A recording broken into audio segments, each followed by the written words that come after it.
This is Raging Fighter, a 1993 one-on-one fighting game for the original Game Boy, courtesy of Konami. Raging Fighter gives you a roster of 7 unique fighters, each with their own arsenal of special attacks that can be used to fend off other challengers and climb their way to the top of the tower that is tall. You have several modes of play, a practice mode which is more like a quick one-on-one exhibition against a computer that you could set to training mode and basically have a moving practice dummy to practice moves on.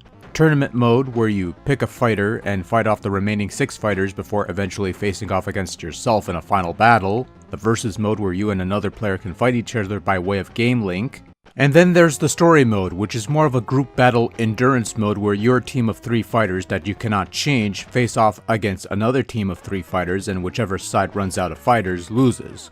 Beyond that, there's not much in terms of story, and the ending is somewhat generic fare that doesn't shed light on the world of Raging Fighter, so I don't know what to tell you.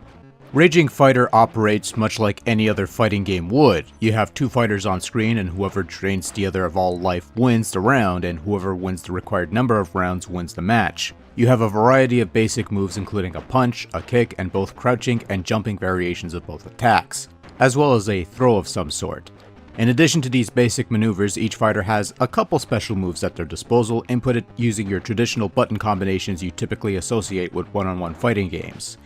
And that's about it, really. Raging Fighter is fairly simplistic fare, and to be fair, it's fighting game fare from 1993 when the genre was just starting to spread its wings, for lack of a better analogy. Raging Fighter has a couple issues that might prevent it from being top-notch fighting fare on the Game Boy. First off, control is 50-50. Pulling off some basic attacks and moving your fighter around works well enough, but trying to execute special moves is a bit of a tricky proposition. Whether it's due to the timing, the delayed response, or possibly button combinations being too much for the Game Boy, you're gonna struggle a bit trying to get moves out until you start to develop a bit of a groove, and even then there's no guarantee your moves will execute every time you put in a command. The other nibble that affects Raging Fighter is the slow-paced gameplay. Everything seems to move in slow motion, and for some folks, a slow-moving fighter game is just not worth it.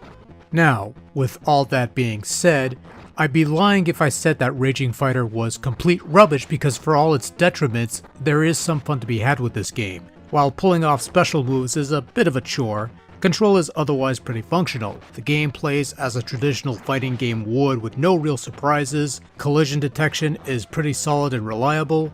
Each of the fighters have some unique aspects to them despite sharing some of the same maneuvers. The action is slow, but never chuggingly slow. It never lags too much to the point of unplayability, and with 4 levels of difficulty to choose from and a couple unique modes of play, it at least tries to give the player some fun bits to play with.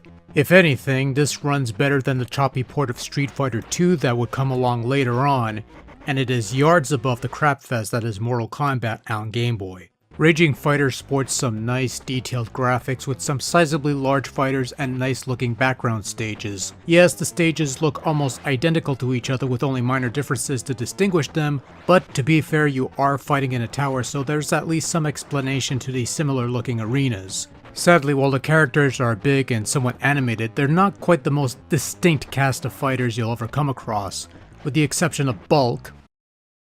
No, not that one. All the characters look very similar to each other, save for some minor cosmetic differences here and there. This is about the only real weakness of Raging Fighter's graphics, because otherwise it's a nice looking game with clean looking presentation, smooth running animation, little to no flicker, generally good stuff. In the sound department, well, it's a Game Boy title by Konami, so right off the bat, Raging Fighter has some quality sound design in this here game. Music-wise, there are some good tunes here and there, but nothing truly memorable. It's just enough to get you in the mood of the action, but not enough to stick in your head after the fact. Sound effects are alright for the most part, nothing mind-blowing, just enough to get the game going, and that's fine by me. Overall, Raging Fighter is a surprisingly fun little fighter on the Game Boy, though it might not be everyone's cup of tea. With slow-paced action and special moves that have a 50-50 chance of execution, along with a seemingly lack of variety, there's a reason why Raging Fighter didn't become a franchise, and even today, it takes a certain mindset to really appreciate what the game has to offer. However, if you can overlook its drawbacks, you'll find a decent little game in Raging Fighter that gets the important bits right for the most part, and offers a bit of a fun time on the go. It's not great, but it's not bad either.